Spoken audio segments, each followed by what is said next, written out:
Muy buenas tardes, queridos amigos televidentes, bienvenidos a Bitácora Industrial. Este es el primer programa de nuestro tercer mes. Gracias a todos por su sugerencia, por su buena vibra, por sus deseos.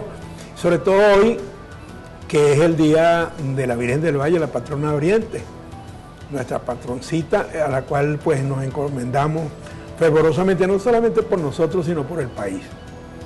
Una petición a la Virgencita del Valle para que nos ilumine, nos abra una ventana de libertad y de un futuro mejor. Con este deseo y un saludo a todos los marianos, vamos a ver nuestra agenda de hoy. Allí tenemos una entrevista, visión sobre el desarrollo del Estado Bolívar, precios de commodity, vamos a hablar también de economía en relación con las sanciones de Estados Unidos y finalmente lo que les prometí el viernes pasado, un especial sobre el oleoducto Keystone XL o Keystone XL, que es un proyecto de Trump destinado a traer petróleo de Canadá hasta el Golfo de México. De ese tema vamos a hablar en especial. Pero en este segmento vamos a comenzar nuestra conversación con Wilson Castro. Wilson es un dirigente político muy conocido en la región, pero vamos a analizar con él porque tiene una visión muy particular de lo que es el desarrollo. Buenas tardes, Wilson, bienvenido al programa. Me gustaría comenzar contigo la conversación en torno a la relación, a la sinergia que debería existir entre el desarrollo social de Guayana y el gran desarrollo industrial. Parece que no hay como una especie de conexión todavía a lo largo de 40 y pico de años. Así es. Bueno, muy buenas tardes, Cheo. Buenas tardes a todas las personas que nos escuchan. Buen provecho a los que están comiendo. Y de verdad, muchísimas gracias, Cheo, y felicitaciones por este programa tan interesante y que tan necesario para nutrir de información a nuestra comunidad y sobre todo con este especial que tiene que ver con el tema industrial. Y quisiera empezar con una pequeña contradicción, porque yo creo que hay que saber mucho de lo que es nuestra industria, pero que hay que lograr en un futuro una nueva visión de Ciudad Guayana y de todo el Estado Bolívar. Mientras el Estado Bolívar sea apreciado como un Estado meramente industrial, minero, creo que estaremos más lejos del desarrollo. Y es lo que hemos hecho en casi medio siglo. Y si seguimos en lo mismo, no podemos pensar tener resultados diferentes haciendo las mismas cosas. Entonces, lo primero es que no tenemos que empezar a ver cuál es la visión que queremos nosotros para Ciudad Guayana y para todo el Estado Bolívar. Sin menoscabo de que nos vamos a despreciar toda la potencialidad y nuestras ventajas competitivas y comparativas por tener los recursos que tenemos y toda la infraestructura que hasta ahora se ha armado. Tenemos que pensar en una visión tal vez industrial, pero acorde con una visión turística, con una visión que tenga que ver más con el ser humano. Y cuando revisamos, y hablábamos antes de empezar esto, algunas ciudades que han logrado esa compatibilidad del desarrollo turístico, de la visión turística de una ciudad, de un estado, el aprovechamiento armónico de sus recursos, y caemos donde tú dices, ¿por qué seguimos siendo estas ciudades tan minusválidas, tan poco afectadas por el desarrollo de su gran industria? Bueno, hay una razón básica, que es la falta de descentralización. Mientras nosotros, desde el punto de vista gerencial, inclusive, no entendamos que necesitamos gente de Guayana, como se llama el movimiento que tenemos nosotros, para que represente los intereses de Guayana desde lo político, lo social, lo económico, tenemos una gran deuda. Cheo, y esto parece una cosa como que no tuviera mucho que ver, pero cuando tú empiezas a revisar gobernadores, alcaldes, presidentes de empresas básicas, llegan aquí muchos como golondrinas, pasan, recogen, dejan lo malo, la realidad. Mira, hoy nos está pasando con todo este tema del arco minero, que nos está mandando generales, gente de cualquier parte del país sin ninguna formación en esa área, que jamás en su vida han visto un cochano, que para nosotros los guayaneses es algo que en algún momento lo tenemos que haber visto, lo hemos tenido en nuestra mano, y llegan preguntando cómo es esto, y son los que están hoy administrando, cediendo permisos. Entonces ahí tenemos un problema muy grave desde el punto de vista del personal que debe estar a cargo de la diferente industria. Es indudable que este clúster industrial que tenemos ha tenido un impacto en nuestra economía. Vamos a lo primero, cientos de miles o decenas o cientos de miles de trabajadores que tienen un sustento, tienen un salario que por lo menos le das vida. O sea, algunos dirán que estamos agonizando en nuestra economía, pero bueno, pero hay ciento y pico de mil trabajadores que cobran todos los meses. Ahora, esos trabajadores, a los cuales les mandamos un saludo y por supuesto que queremos que todos tengan siempre su estabilidad. Primero, no están generando productividad por razones que no son culpa de él. El trabajador no tiene culpa de esa producción. El trabajador se para en la mañana, va a trabajar, cumple su jornada o la labor que le encomiendan, y si, bueno, ustedes los que están al frente de esto no logran ser eficientes en el manejo de ese recurso humano, es otro problema. Pero te hago una pregunta, esos trabajadores desgastan la ciudad, el transporte desgasta la ciudad, la contaminación desgasta la ciudad, los servicios los pone la ciudad. Y yo te hago una pregunta, Cheo, y a los amigos que nos escuchan, ¿qué nos dejan hoy esas industrias a nosotros como ciudad? Como ciudad. Y yo, que por cierto tengo carrera política, social, que tiene que ver mucho con lo que es la gente de abajo, el que tiene que recibir los servicios del barrio. ¿Qué le deja a cualquier barrio hoy, Ferrominera, Alcázar, Carbonorca? ¿Qué les deja? Si ni siquiera pagan impuestos. Eso es que quería precisamente analizar. Ni siquiera pagan contigo, impuestos. Exactamente. Esa separación entre lo que es el desarrollo de la ciudad y lo que es el desarrollo industrial. Parece que no van parejo, definitivamente. No van en absoluto, porque tiene que darle, bien sea una empresa pública o una empresa privada, tiene que rendir sus tributos a la alcaldía. Primero por allí. Para allí, eso es un tema fundamental. Primero, no pagan impuestos. Y yo, fíjate, te uso el amigo que nos está viendo de repente mañana monta una bodega, saca su licencia, bueno, y él tiene que pechar sobre sus ingresos brutos y pagar un impuesto. Entonces no es posible que estas grandes industrias, que son altamente contaminantes, que generan una gran cantidad de desgaste a la ciudad, bueno, no paguen nada, sino que lo que se me ocurra. Y yo quisiera usar un ejemplo de cuando sí sucedió, cómo impactó eso a la ciudad, que es el tema que queremos desarrollar, cómo el buen desarrollo de la industria puede generar beneficios a la ciudad. Sidor le pagó durante un tiempo. Bueno, te me adelantaste. Cuando Sidor pagó, aparte de todo lo que ellos puedan hacer desde su inspiración y todas las políticas sociales que ellos quieran llevar a la ciudad, cosa que se agradece y que tienen que estar en el marco de un plan de desarrollo del Estado y de la ciudad, bueno, aparte de eso tienes que pagar unos impuestos con los cuales nosotros tenemos que revertirle a sus propios trabajadores en servicios públicos de calidad esos impuestos. Eso no está pasando. Y eso es algo que en un futuro, que lo queremos hablar, sería una suma, pero por supuesto, importante. Pasaríamos a ser una ciudad de la noche a la mañana. Si hoy somos la quinta ciudad en recaudación, yo quiero que te imagines qué pasaría si esas industrias empezaran a pagar impuestos. Seríamos el primer municipio. Seríamos, no solo, bueno, y con un alcalde de calidad como el que vamos a tener Dios mediante, te aseguro que nos convertiríamos en una gran referencia, y uno de mis sueños, que seamos un ejemplo de gestión pública para que eso se revierta en lo que tiene que ser, y tú usas una palabra que es el tema social, y yo no soy socialista, yo soy liberal, pero yo sueño con que mañana nuestros niños de la escuela de 25 de marzo, de Vista al Sol, de La Victoria, de Chirica, del Llanito, reciban una educación de calidad, porque la educación es la que nos hace iguales. Una escuela que no sea un ranchito que parecen unas pajareras donde le roban el aire acondicionado, no, sino todos esos recursos que podemos obtener de allí. Mira, invertirlos en esos muchachos que mañana serán los trabajadores, los gerentes de esas propias industrias. Entonces empieza a generar un desarrollo armónico. También habría que analizar, Wilson, la eficiencia en el manejo de los recursos, porque muchas veces no basta con que los recursos lleguen a la alcaldía. Ojalá todas las industrias básicas pagaran, y deben pagar, incluso siendo empresas del Estado, ojo, porque son compañías anónimas. Eso es lo que estamos hablando. Son compañías anónimas. El accionista es otra cosa, pero la ley en Venezuela dice, bueno, si es una empresa del Estado no paga, no, pero debería pagar, y eso sería distinto. Pero vamos entonces a la eficiencia en el manejo de los recursos, pero eso será en el próximo segmento. Vamos a una pausa y luego retornamos a Bitácora Industrial para continuar conversando con Wilson Castro.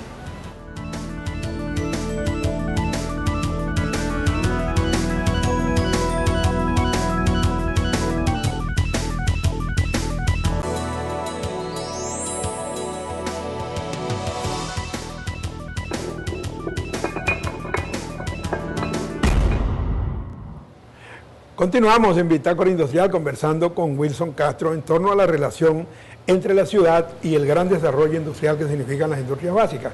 Pero bueno, vamos a suponer que lo que estamos analizando se concreta. Es decir, todas las industrias básicas, como pasa en muchas ciudades del mundo, y de ese tema vamos a hablar, que paguen impuestos. Tú me citaste el caso de Manaos. ¿Qué bello sería que nosotros pudiéramos tener un desarrollo industrial como Manaos? Y ojo, Manaos no tiene las industrias básicas que tenemos nosotros.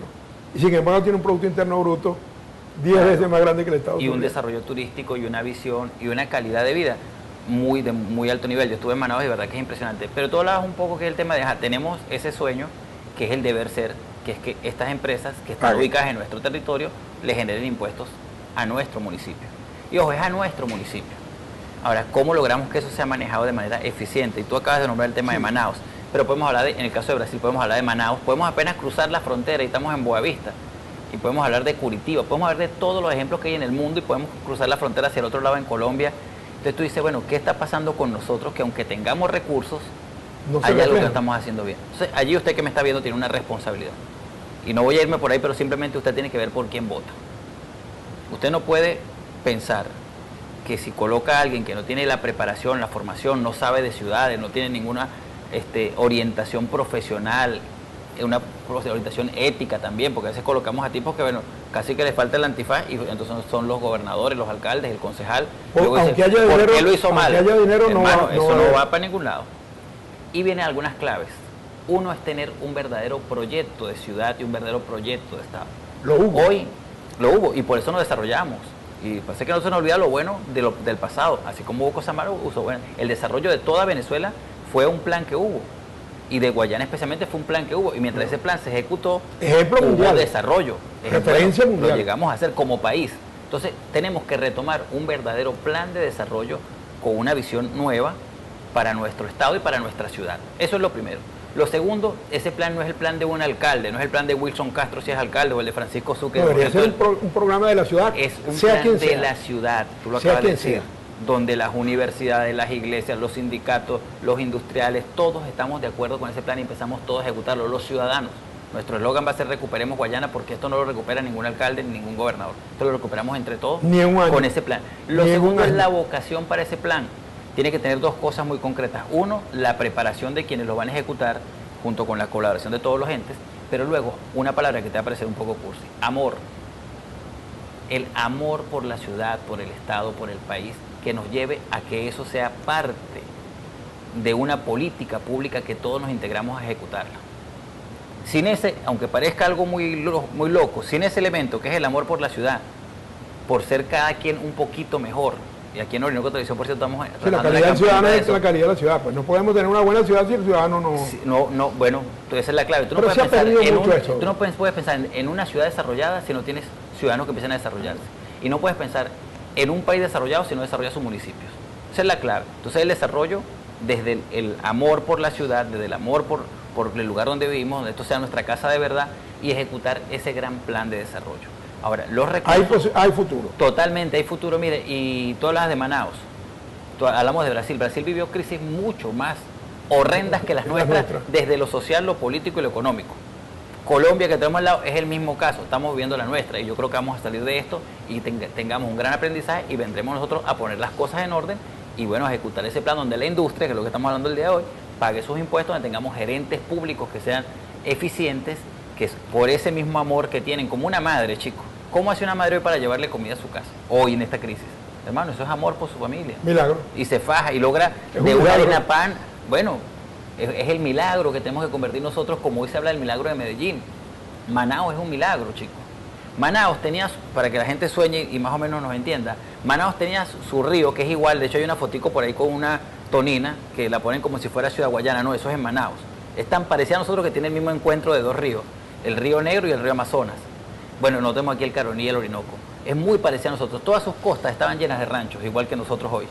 Bueno, y recuperaron una zona que yo le pido a ustedes que si tienen internet se metan y busquen ahí la playa de Ponta Negra y se den cuenta del complejo turístico tan hermoso que hay allí, donde hoy los habitantes de Manaos y los venezolanos, porque esto está lleno de venezolanos, entiendo que hay 700.000 venezolanos. También está lleno de venezolanos. Están allí, bueno, y entonces es la muestra de que sí podemos hacerlo, que toda esa franja en Cambalache, en Castillito, allá en el centro de San Félix, se pueden convertir en grandes desarrollos, no industriales, sino desarrollos de turismo, de comercio. Derivado del desarrollo. Donde todos estos trabajadores, donde todas estas industrias que no eran sus impuestos, también nos mandan sus trabajadores a comprar y creas un desarrollo muy importante. Y lo otro que yo lo quisiera dejar escapar, ¿cuántos años tenemos, Cheo, hablando del desarrollo aguas abajo de nuestras empresas que no se ha básicas? dado, lamentablemente. Y quiero usar esa pequeña pieza que tienes allí. La que está en mi espalda. Eso cuesta cualquier cantidad de dinero. Yo no sé para qué hacer ese engranaje. Pero hasta que nosotros no entendamos que más que ese engranaje, luego tenemos que lograr cosas como esta que tenemos aquí. No sé si la cámara la puede Sí, ponchar. ahí está. Bueno, pero entonces esto tiene un Eso valor es un agregado desarrollo. enorme. Eso es creatividad, es arte. Entonces tenemos que entender que los países que más se desarrollan son los que logran desarrollar su creatividad, son los que Hasta logran producto desarrollar final, sus ideas, no vende materia prima. productos finales, ideas, Solamente cuánto materia cuesta prima. un celular. Bueno, eso da hoy miedo. Pero un celular ahorita puede costar no sé cuánto, 5, $1,000. 6, $1,000, bueno, 18 millones de bolívares. ¿Cuánto material tuvo ese celular? ¿Cuánta tecnología? ¿Cuánta creatividad? Ese ¿Cuánto celular estudio? tiene, ¿Cuánta investigación? tiene torio y tiene Coltán, que son de aquí. Que son de aquí. Entonces, probablemente lo llevan y luego... Quería darte eso porque lo importante para que la ciudad se desarrolle hay que desarrollar su ciudadanía. Y tú hablas de Manaos, que está en una parte todavía industrial, ya turística también, pero podemos ir a ciudades como Austin, donde el desarrollo es tecnológico, donde de ahí sale la mayor cantidad de tecnología para el mundo. Entonces te das cuenta cómo todos los que están allí, que se desarrolla allí. Y son ciudades que no tienen lo que tenemos nosotros. Muy no tienen hidroelectricidad, no tienen bauxita, no tienen mineral de hierro, no tienen nada, no tienen petróleo. Y estoy hablando de ciudades muy parecidas a la nuestra, porque en Austin, ahí en Texas, también hay un puente que es idéntico al puente Caroní. Pero tú vas a ese puente a cierta hora de la tarde y hay miles de personas, miles de turistas, bueno, con una cámara para tomarle fotos a unos murciélagos y pagan por eso. Y vas a San Antonio y entonces tienes canales que nosotros podríamos hacer con muchísima facilidad, y alrededor de esos canales está lleno de restaurantes, café, bueno, la gente disfrutando la ciudad. Brasil, Stefan Zweig, un escritor alemán, puso: Brasil será eternamente el país del futuro, y parece que nosotros como que estamos condenados eternamente a ser el país del futuro en turismo y no logramos concretarlo. Pero va a pasar, yo tengo la fe de que va a pasar. Tú sabes que nosotros también, bueno, yo sueño que esta ciudad sea una ciudad aprovechable, la ciudad tiene que ser vivible, tiene que ser amable. A mí me gusta mucho el deporte, yo sueño que esta ciudad la podamos correr, andar en bicicleta, tener ciclovías, ciclorrutas, bulevares, con seguridad. Y en estos días fui, por cierto, a la Gran Sabana, que es parte de nuestro estado Bolívar, y tú dices, cualquier persona pagaría muchísimo por vivir la experiencia de estar arriba de un tepuy. Bueno, yo fui caminando porque fue una competencia de 46 kilómetros, pero cuando estuve allá arriba te juro que lo soñaba, y yo quiero hoy, Cheo, tú mismo, bueno, Pati, todo el equipo que nos ve de Nueva Televisión, y sobre todo la gente que nos ve, señores, tenemos que soñar con esa Guayana posible, no solo viéndola desde lo industrial, sin darle la espalda al industrial, como base del desarrollo, pues, sino que tenemos que darle la mayor fuerza a aprovechar toda la riqueza que tenemos. Hoy el Parque La Llovizna, hablando de todo este tema industrial, y tú decías, es cerrado a nosotros. O sea, como alguien de cualquier barrio va al Parque La Llovizna. Por inseguridad, ¿no? Inseguridad, falta de acceso, muchas cosas. Bien, muchas gracias por haber estado en el programa. Estamos conversando con Wilson Castro precisamente sobre la relación entre la ciudad y el desarrollo. Vamos a tener la oportunidad en futuros programas de seguir conversando de este tema tan interesante con Wilson Castro. Vamos a un paso comercial y enseguida retornamos a Bitácora Industrial.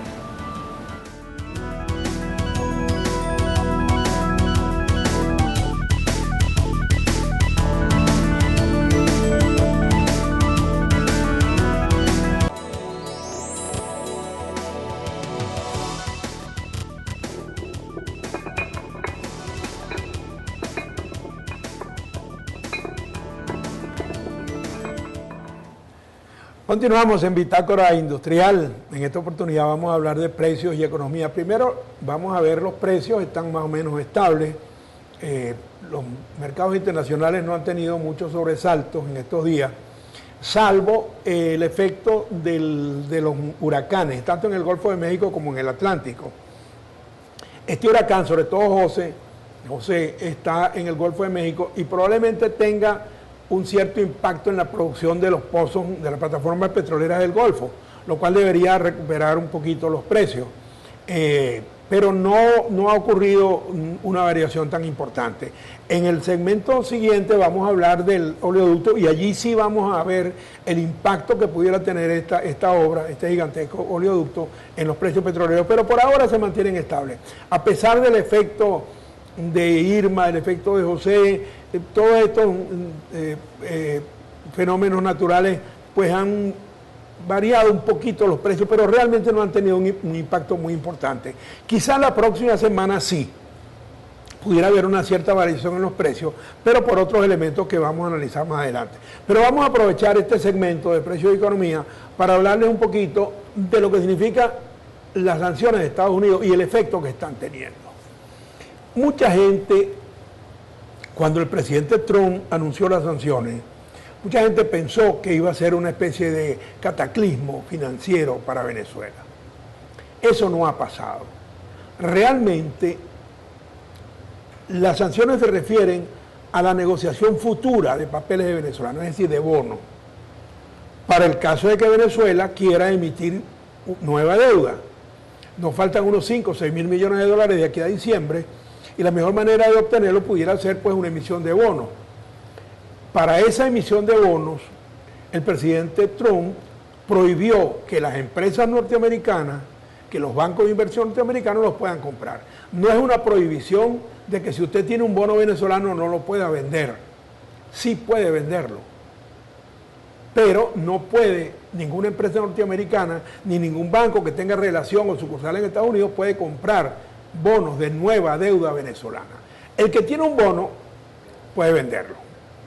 El que tiene un bono puede venderlo, puede seguir negociándolo. Claro, en este momento, por ejemplo, Estados Unidos está viendo cómo algunos fondos de inversión, aunque pueden comprar bonos venezolanos ya existentes, no los están negociando. Ya dos empresas norteamericanas han dicho que no van a negociar con bonos venezolanos y que los bonos que tienen prefieren venderlos. Los sacaron al mercado con grandes descuentos. Algunos están vendiendo los bonos venezolanos al 40%, al 50% de su valor. Y dicen algunos analistas que los bonos venezolanos pudieran llegar hasta el 30% y menos. Esto le abre las fauces, las garras, a los especuladores, a lo que llaman los fondos buitres. ¿Cuál es el negocio? Cuando un país como Venezuela tiene 25, 30 mil millones de dólares en bonos en el mercado internacional, esos bonos se desploman. Si usted en este momento tiene un bono venezolano, tiene temor de que lo pueda cobrar, usted sale a venderlo, pero sales a venderlo al precio que te den. Tú dices, bueno, para no perderlo todo, me pagan el 30% y yo lo vendo al 30%, obviamente. Entonces allí entran en acción los especuladores, los fondos buitres. Son fondos que compran papeles en peligro de default, de países en peligro de default, con la esperanza de que, bueno, yo pago el 30%, aseguro el bono, pago el seguro, y en todo caso, si el país que lo emitió no paga el bono, pues yo cobro el seguro y no pierdo tanto. Pero en cambio, tengo la esperanza de que ese país pague el bono. Es decir, pagué por $1 millón, pagué 200.000, y si el país paga, yo cobro $1 millón. Esto es lo que está pasando en este momento. Hay fondos en Europa y en Asia sobre todo que están invirtiendo en comprar los bonos venezolanos. No estamos a nivel de bono basura todavía. El bono basura es un bono que nadie quiere. Y entonces, ¿qué pasa? Si yo tengo un bono ya calificado como basura, yo salgo a ofrecerlo, pongo un aviso en la prensa, vendo bonos venezolanos, remato bonos venezolanos. El que tiene dinero y quiere invertir en un buen negocio, pues lo compra barato. Y dice, bueno, yo voy a comprar ese bono, ¿cuánto quieres por el bono? Bueno, ese bono vale $1 millón, sí, pero ¿cuánto me vas a dar? Bueno, dame $100.000 y yo lo vendo por 100.000. Es un gran negocio. Eso pasó en el caso de Argentina. Argentina llegó a nivel de bono basura, pero los fondos buitres, los especuladores, compraron esos bonos y demandaron a Argentina en tribunales internacionales y en tribunales de Estados Unidos para tratar de cobrar los bonos. Entonces, ahora Argentina está tratando de negociar, porque yo te debo $1 millón, tú compraste en 100.000, a lo mejor yo te doy 500.000 y tú sales ganando, y yo me ahorro la mitad. Eso es lo que está pasando en este momento. Vamos a ver qué es lo que puede pasar con los bonos venezolanos, porque en este momento Venezuela necesita dinero. ¿De dónde van a venir los reales? Pueden venir de la India, pueden venir de Rusia, pueden venir de China. Tal como está en este momento el mercado internacional, creo que la única posición que podemos tener en este momento es ofrecer petróleo a cambio de fondos, como lo hicimos con China. Afortunadamente el petróleo se ha mantenido, ahí está, por ahí vi el petróleo venezolano en $45, 54, todavía está por encima de 40. Pero aún así, con el petróleo por encima de $40, que serían suficientes para cubrir el presupuesto de este año, necesitamos recursos antes de fin de año. Y estos recursos pueden venir de una nueva venta de petróleo a futuro a China. Se habla también de la India. Yo no creo que la India esté en condiciones de comprar petróleo a futuro, pues serían 5 o 6 mil millones de dólares. Pero China sí, igual que Rusia. Seguimos exportando algunas cosas como hierro, aluminio en pequeñas cantidades, hierro alguna cantidad, pero finalmente vamos a necesitar recursos de los mercados financieros internacionales, y tal como están las cosas en este momento y las sanciones de Trump, allí sí pudieran tener un impacto, que es negar la posibilidad de que Venezuela pueda emitir bonos y sobre todo que podamos conseguir quien los compre. En este momento Venezuela no creo que pueda colocar bonos. Nos queda solamente esa posibilidad que les mencioné, de bueno, tratar de ver si podemos negociar con China una entrega de más petróleo a futuro, o con Rusia. Déjenme decirle que ya estamos entregando por allá 750.000 barriles diarios, 600 y pico mil a China y 100 y pico mil a Rusia. Venderle más petróleo a futuro a China significaría entregarle 100 o 150.000 barriles más, y entonces sí verá que nos vamos a quedar sin petróleo para poderlo vender y cobrarlo. Porque nosotros necesitamos vender y cobrar el petróleo, no venderlo como en el caso de China, que ya no lo pagó y ya gastamos esos reales. Bien, vamos a una nueva pausa comercial y enseguida retornamos a Bitácora Industrial.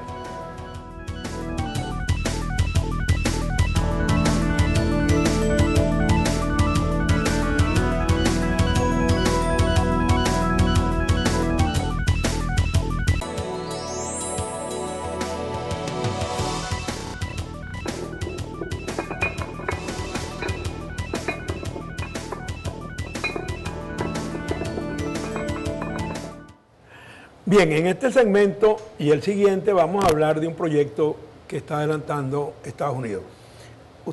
Hemos visto oleoductos en Venezuela desde niños, desde hace muchos años, porque somos un país petrolero. Usted circula por la carretera venezolana y va a ver en muchas de las carreteras paralelamente oleoductos, gasoductos, poliductos, tanto en el oriente venezolano, sobre todo en la ruta desde aquí. Nosotros tenemos un poliducto que viene del Tigre hasta aquí, hasta Ciudad Guayana, trae gasolina y gas.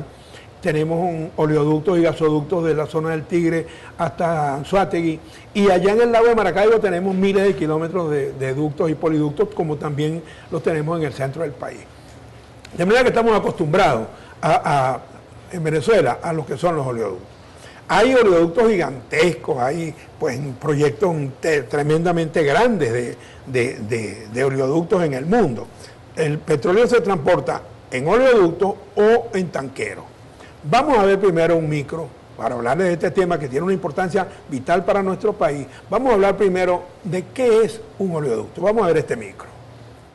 Los oleoductos y buques tanqueros son medios por excelencia para el transporte de crudo. También existen otros como carrotanques y ferrocarriles. Los oleoductos son tubos de acero que van desde los campos petroleros hasta las refinerías. Estas líneas pueden ir sobre la superficie o bajo tierra atravesando variada topografía. En su parte inicial, la estación de bombeo impulsa el petróleo y dependiendo del terreno se instalan nuevas estaciones de bombeo. Los oleoductos disponen de válvulas que controlan el paso del petróleo en situaciones de emergencia. El gas natural es transportado en similares circunstancias, pero la tubería se llama gasoducto. Se denominan poliductos cuando a través de ellos se transportan productos refinados como gasolina, gas licuado, ACPM y otros derivados. Bien, normalmente el transporte de crudo se hace en oleoducto o en grandes tanqueros. Nosotros en Venezuela, el medio de transporte que tenemos hasta los muelles y hasta la refinería son los oleoductos. Luego viene el tanquero, que también llega a un muelle desde donde descarga, y el trayecto final se hace también en oleoducto. En el mundo hay oleoductos, poliductos y gasoductos gigantescos. Nosotros tenemos miles de kilómetros en Venezuela, sobre todo en el lago de Maracaibo. El fondo del lago, son los oleoductos submarinos, está cruzado de miles y miles de kilómetros de oleoductos. Pero en el mundo hay oleoductos súper gigantescos. Probablemente no tengan tanta importancia geopolítica como el que vamos a analizar hoy, pero sí existen oleoductos súper gigantescos en zonas en donde los climas son terribles. Nosotros no tenemos problemas de temperaturas aquí, pero por ejemplo en algunos países del mundo hay que calentar el petróleo para poderlo bombear y que fluya con suficiente, o sea, con poca viscosidad, porque se congela a 50 grados bajo cero. Vamos a ver un oleoducto gigantesco desde Siberia hasta Europa. Vamos a ver este micro. Vladimir Putin pone la primera piedra de su nueva apuesta por el suministro de gas a China ante la nueva guerra fría que vive con Europa. En la lejana Yakutia, el presidente ruso inauguró junto al viceprimer ministro chino Zhang Yaoli las obras del gasoducto La Fuerza de Siberia, que debe asegurar 38.000 millones de metros cúbicos anuales a su vecino a partir de 2018. El contrato se firmó el pasado mayo y le supone a Moscú 400.000 millones de dólares en 30 años. La canalización de 4.000 kilómetros debe conectar por un lado el norte del lago Baikal y por otro los pozos del Pacífico. Este es un nuevo gasoducto que no solo nos permitirá incrementar las exportaciones expandiéndonos geográficamente, sino también nos asegurará el suministro en nuestro propio país, algo importante para el este de Siberia, el lejano oeste.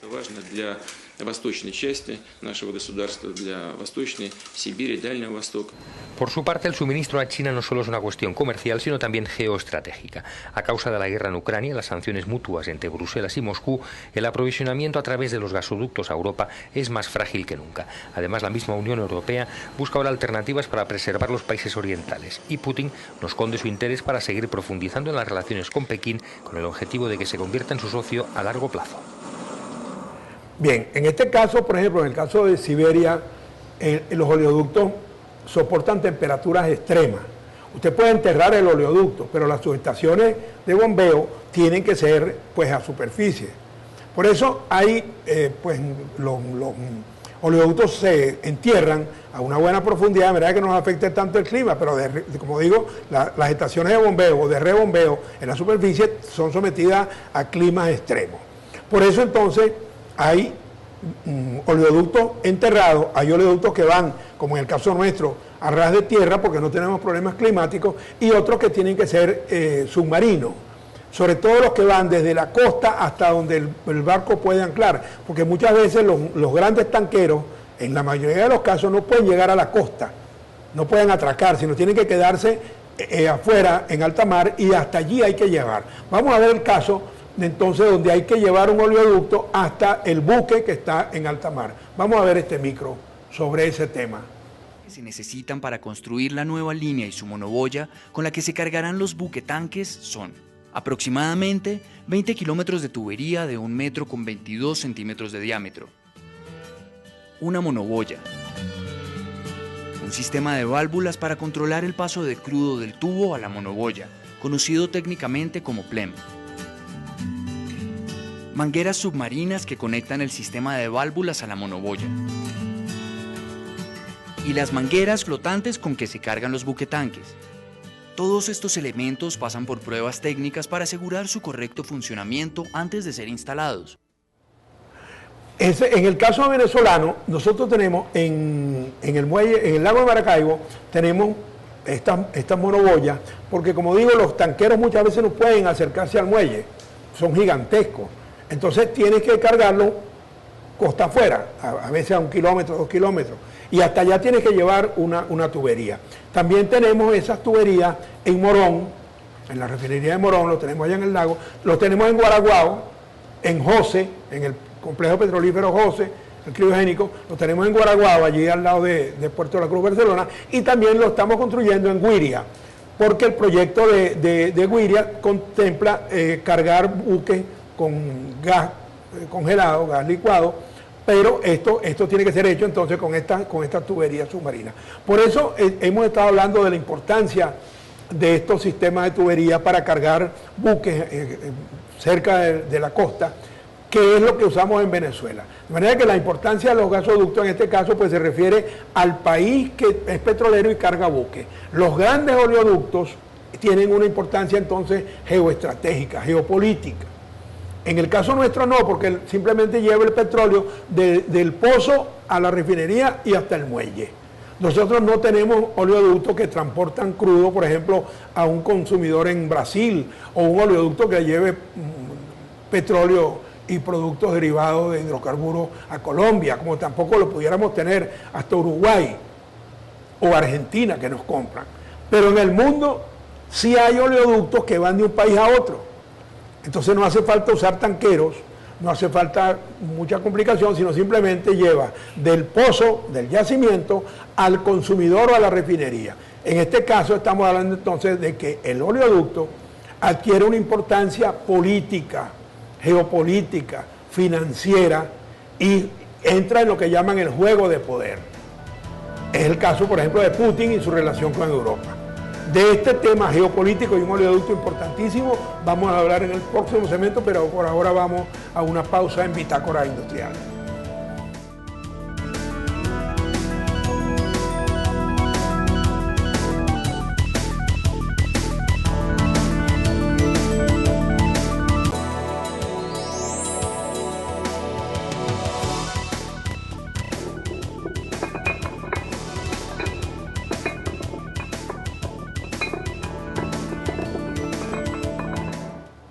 Bien, continuamos en Bitácora Industrial hablando del proyecto de un oleoducto geopolítico. Yo les decía que cuando tú tienes un oleoducto, por ejemplo, que lleva petróleo del Tigre hasta el complejo de José o hasta la refinería de Puerto Cabello o de Puerto La Cruz, pero eso no tiene gran importancia geoestratégica. No le interesa a Colombia, Brasil, ni además nadie. Nuestros clientes reciben crudo llevado en tanqueros, tampoco tiene problema. Pero vamos a hablar de un oleoducto que tiene una importancia vital en este momento. El Keystone XL, un tremendo oleoducto que cruza desde Canadá hasta el Golfo de México, atravesando Estados Unidos, from point to point, como dicen quienes están aprendiendo a hablar inglés, de punta a punta, punto a punto, desde la provincia de Alberta, en Canadá, hasta el Golfo de México y las refinerías de Texas. Este sí es un oleoducto que trasciende entonces la importancia de llevar crudo de una refinería, de un pozo hasta una refinería o hasta un muelle, no. Este oleoducto se convierte entonces en un instrumento político, geopolítico, financiero, de una importancia que trasciende la obra de una tubería tendida a lo largo de casi 3.500, 4.000 kilómetros. Vamos a ver el trazado de este oleoducto que lo había prohibido el presidente Obama y lo autorizó el presidente Trump. Lo acaba de autorizar y se reiniciaron los trabajos. Vamos a ver el trayecto de Keystone XL. De completarse el proyecto, podrían canalizarse más de 800.000 barriles diarios de crudo sintético y bituminoso desde la provincia canadiense de Alberta hasta diferentes puntos de Estados Unidos. Esto que ustedes están viendo, esta línea roja que cruza el territorio norteamericano, trae crudo de arenas bituminosas de la provincia de Alberta, en Canadá, hasta la refinería de Texas, de Dakota. Eso significa que Estados Unidos, cuando este proyecto esté construido, va a tener 830.000 barriles más de petróleo. Y Venezuela le está exportando a Estados Unidos 600.000. A mí nadie me va a convencer de lo contrario, pero cuando Trump tenga estos 830.000 barriles de petróleo, puede perfectamente desprenderse de las importaciones de crudo, no solo de Venezuela, sino de parte de lo que le compra México y parte de lo que le está comprando a los países árabes. Por eso digo que este oleoducto, que ustedes están viendo en pantalla, que cruza, repito, desde las arenas bituminosas de Alberta hasta el Golfo de México, este oleoducto trasciende el tema petrolero, se convierte en un tema ya de geopolítica, porque le va a garantizar a Estados Unidos la posibilidad de salir de importaciones petroleras, le va a abaratar el precio de la gasolina a los consumidores norteamericanos y además va a significar una reducción en las importaciones, pero mucho más importante que eso, va a significar que Estados Unidos va a llevar al mercado internacional lo que deje de importar. Este tramo, este oleoducto se está construyendo por tramos. Hay un tramo que ya está hecho, no solamente en el sur, entre Dakota y el Golfo de México, sino también entre Alberta y el norte de los Estados Unidos. Vamos a ver un tramo en particular, el tramo de Dakota. Vamos a ver este micro para que vean cómo ya hay una parte del oleoducto que está terminada.